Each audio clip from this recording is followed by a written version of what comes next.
Oftentimes, insurance companies are sending out questionnaires for the business owners to fill out. And these will include things like, do you do annual awareness training? Do you have the following technology solutions in place? Have you ever been breached? And it's much like the old days of car insurance where you would call in and you'd have to describe the car that you're buying. It's red, it has 4 doors, it's this. There is no real easy way for an insurance company to just look up a business and find out how many breaches have they had, what features for security do they already have in place. A big challenge with getting and maintaining your cybersecurity insurance starts with that questionnaire that the insurance companies will send you.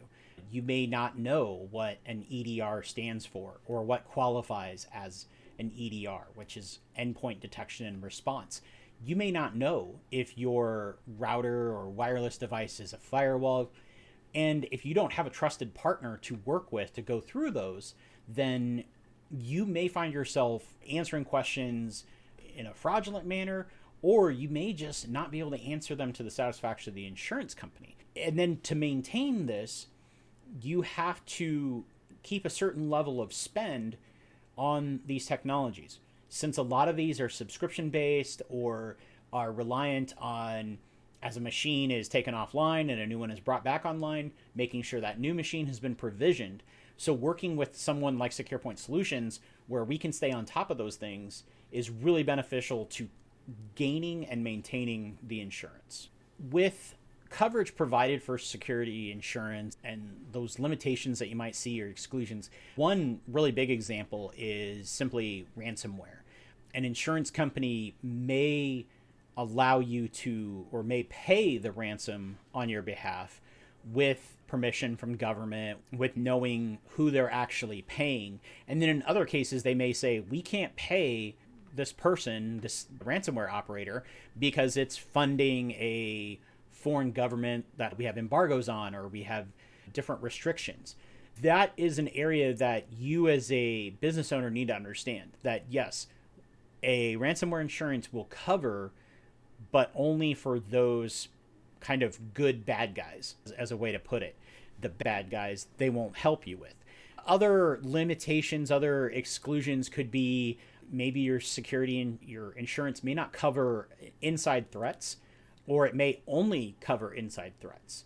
The biggest thing is, just like any other insurance you're buying, you need to understand what is covered, what isn't covered. And if you don't understand those, you need to work with somebody who can help to explain that. Compliance and standards in cybersecurity really circles back to the same way with a car. If you operate a car in a hazardous manner, if you're well in excess of the speed limit, your insurance may not have an interest in covering any car accident that you find yourself in. Same way with cybersecurity insurance. If you are under a compliance or a regulatory body and you fail to adhere to those provisions, your insurance may just have an easy out if there's something that happens. Because your insurance may say, well, you are required to maintain this solution by the federal government, so why should we now cover you when you've had an incident that's related to that? For small and medium businesses, when looking for cybersecurity insurance, the first thing you need to understand is how much money would your company lose over a certain amount of days. Understanding what the average cost of cybersecurity or a cyber attack would be. So that way you have an idea in mind of what you're going to need or what you ideally would need.